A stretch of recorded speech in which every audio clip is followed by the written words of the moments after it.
Hello everyone, good morning. मैं Archana Mishra. Dear students, आज हम लोग क्लास 11th हिंदी आरोह भाग 1 में कवि सुमित्रानंद पंत की एक बहुत प्यारी सी रचना वे आँखें, इसका अध्ययन करेंगे। इस कविता में पंत जी ने किसानों के यथार्थ जीवन का बहुत मार्मिक चित्रण किया है। किस तरह एक किसान शुरुआत में एक खुशहाल गृहस्थी से संबंध रखता है, उसकी हंसती खेलती गृहस्थी होती है, हंसता खेलता परिवार होता है, और किस तरह एक समय आता है जब उस किसान का सब कुछ समाप्त हो जाता है, सब कुछ नष्ट हो जाता है। तब उस समय किसान के ऊपर क्या कुछ बीतता है, किसान के क्या भाव होते हैं, बहुत ही मार्मिक ढंग से श्री पंत जी ने व्यक्त किया है। कविता है, अंधकार की गुहा सरीखी उन आँखों से डरता है मन, भरा दूर तक उनमें दारुण दैन्य दुख का नीरव रोदन। कवि कहते हैं, गुफा के अंधकार के समान, गुफा के अंधकार के समान किसान की आँखों के दुख से हमको बहुत डर लगता है। मैं दुखी हो जाता हूँ किसान की आँखों को देखकर, क्योंकि उन आँखों में गुफा के अंधकार के समान दुख भरा हुआ है। जिस तरह गुफा में देखने पर बड़ी दूर तक अंधकार ही अंधकार दिखाई देता है, ठीक उसी तरह किसान की आँखों में झांकने पर बड़ी दूर तक उनमें दारुण दुख ही दिखाई देता है, और यह दुख मुझसे सहन नहीं होता। आगे कहते हैं, वह स्वाधीन किसान रहा, अभिमान भरा आँखों में इसका, छोड़ उसे मझधार आज संसार कगार सदृश बह खिसका। कहते हैं, एक समय था जब यह किसान स्वतंत्र था, उसके आँखों में स्वाभिमान भरा होता था। क्यों स्वतंत्र था, क्यों स्वाभिमान था? क्योंकि उसके पास उसका अपना खेत होता था, और उसके मेहनत से उस खेत का कोना कोना चमकता था, हरा भरा रहता था।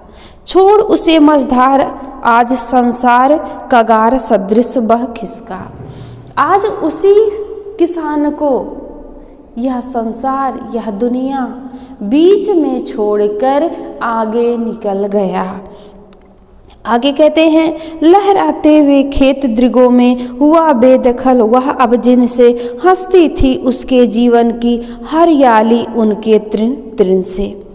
कहते हैं, वो हरा भरा खेत आज भी आँखों के सामने गुजर जाते हैं।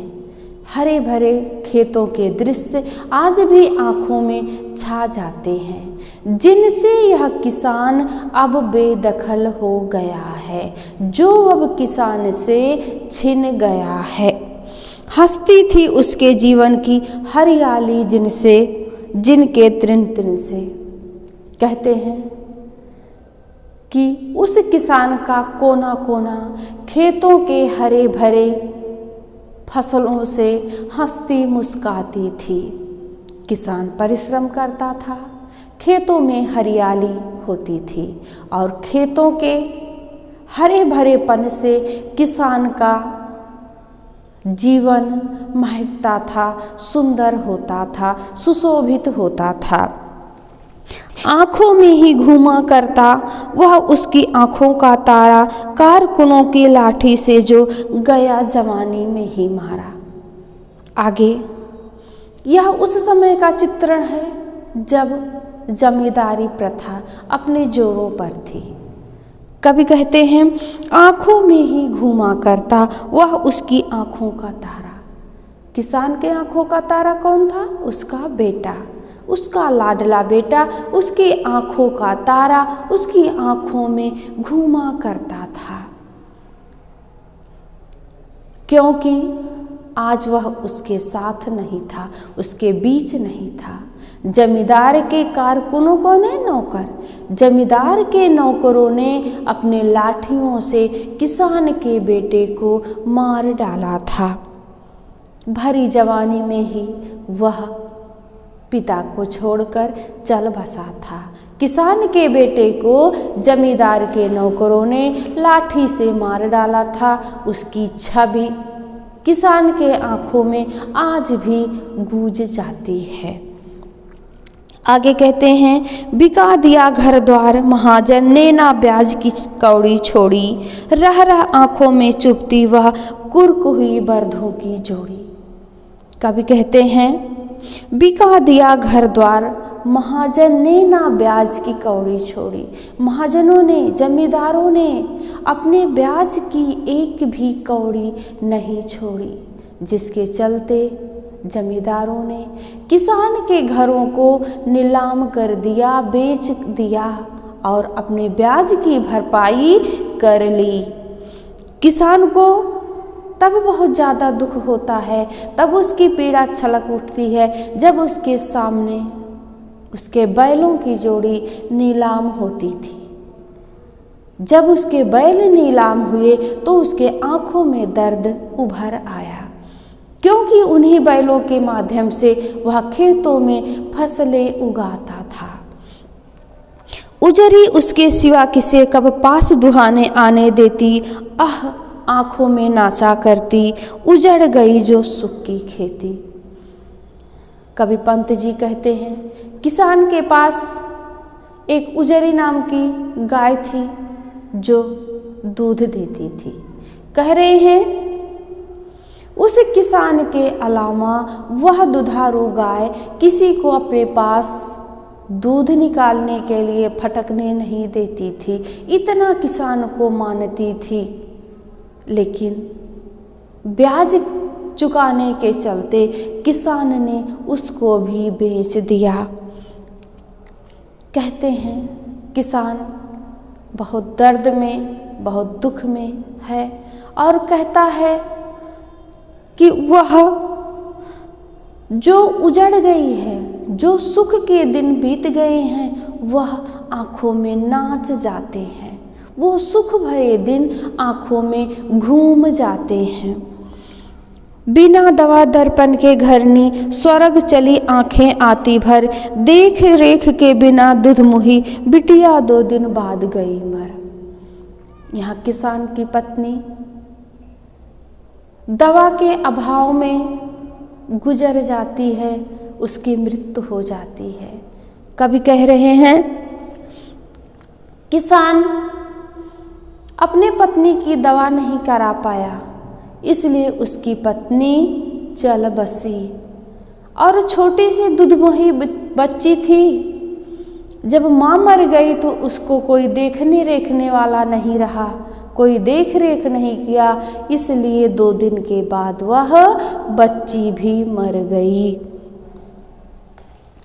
आगे कवि कह रहे हैं, घर में विधवा रही पतोहू लक्ष्मी थी यद्यपि पति घातिन, पकड़ मंगाया कोतवाल ने डूब कुएं में मरी एक दिन। पत्नी भी मर गई, खेत बाड़ी भी सब नीलाम हो गया, गाय भी बिक गई, दूधमुही बच्ची भी मर गई।